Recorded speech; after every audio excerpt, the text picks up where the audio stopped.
ನಮಸ್ತೆ ಸ್ನೇಹಿತರೆ, ನಾನು ನಿಮ್ಮ ಪ್ರೀತಿಯ ವಾದಿರಾಜ್ ಜ್ಯೂಸ್ ಮೂಲಕ ವಾದಿರಾಜ್ ಮಾತಾಡ್ತಿರೋದು. ಒಂದು ಹೊಸ ಡಿಸೈನ್ ಅಲ್ಲಿ ಬೋರ್ಮಾಳ್ ಗುಂಡಿನ ಸರ ಅಂತ ಹೇಳ್ತಾರೆ. ನೋಡಕ್ ತುಂಬಾ ಅಂದ್ರೆ ತುಂಬಾ ಚೆನ್ನಾಗಿರುವಂತದ್ದು. ಇದ್ರ ಒಳಗಡೆ ಅರಗಿರುತ್ತೆ, ಇದಕ್ಕಾದ್ರೆ ಪೊಳ್ಳು ಬರುವಂತದ್ದು. ಸೊ ಅದ್ರ ಟ್ರೆಂಡಿಂಗ್ ಅಲ್ಲಿ ಇರುವಂತಹ ಡಿಸೈನು ತುಂಬಾ ಚೆನ್ನಾಗಿ ಕಾಣುತ್ತೆ. ಇದು ಬಂದ್ಬಿಟ್ಟು 3.5 ಗ್ರಾಮಿಂದನೂ ಕೂಡ ಬರುತ್ತೆ. 3.5 ಗ್ರಾಮಿಂದ 10 ಗ್ರಾಮ್ ವರೆಗೂ ಮಾಡಬಹುದು. ಸೊ 32, 30 ಹೀಗೆ ಗುಂಡುಗಳನ್ನ ಪೋಣಿಸ್ತಾರೆ. ಇದನ್ನ ಜಾಸ್ತಿಯಾಗಿ ಹೇಳ್ಬೇಕು ಅಂದ್ರೆ ಹುಬ್ಬಳ್ಳಿ, ಬಾಗಲಕೋಟೆ, ಬಿಜಾಪುರ, ಸೊ ಈ ಸೈಡ್ ಎರೆಸೀಮೆನೆ ಜಾಸ್ತಿ ತಗೊಳ್ಳುವಂಥದ್ದು ನಾವು ನೋಡಿರುವಂದಂಗೆ. ಈಗ ಬೇಕು ಅಂದ್ರೆ ಇವಾಗ ಟ್ರೆಂಡ್ ಅಲ್ಲಿರೋಗೋಸ್ಕರ ಪ್ರತಿಯೊಬ್ಬರು ಆಗ್ತಾ ಇದ್ದಾರೆ. ಸೊ ತುಂಬಾ ಚೆನ್ನಾಗಿ ಕಾಣುತ್ತೆ, ಅದು ಡಿಫ್ರೆಂಟ್ ಆಗಿರುವಂತಹ ಡಿಸೈನು. ಸೊ ಇದು ಬಂದ್ಬಿಟ್ಟು 3.5 ರಿಂದ 5 ಗ್ರಾಮ್ ಒಳಗಡೆನೆ ಬರುತ್ತೆ, ಬೇಕಾದ್ರೆ ಮಾಡ್ಕೊಡ್ತೀವಿ.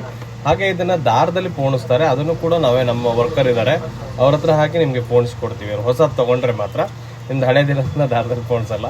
ಸೊ ಈ ತರ ದಾವಣ ಬೇಕಾದ್ರೆ ವಾದಿರಾಜ್ ಮಂಡಿಪೇಟೆಗೆ ಭೇಟಿ ನೀಡಿ. ಹೆಚ್ಚಿನ ಮಾಹಿತಿಗಾಗಿ ಭೇಟಿ ನೀಡಿ ವಾದಿರಾಜ್ ಜ್ಯೂಸ್ ಮಂಡಿಪೇಟೆ, ದಾವಣಗೆರೆ. ಧನ್ಯವಾದಗಳು.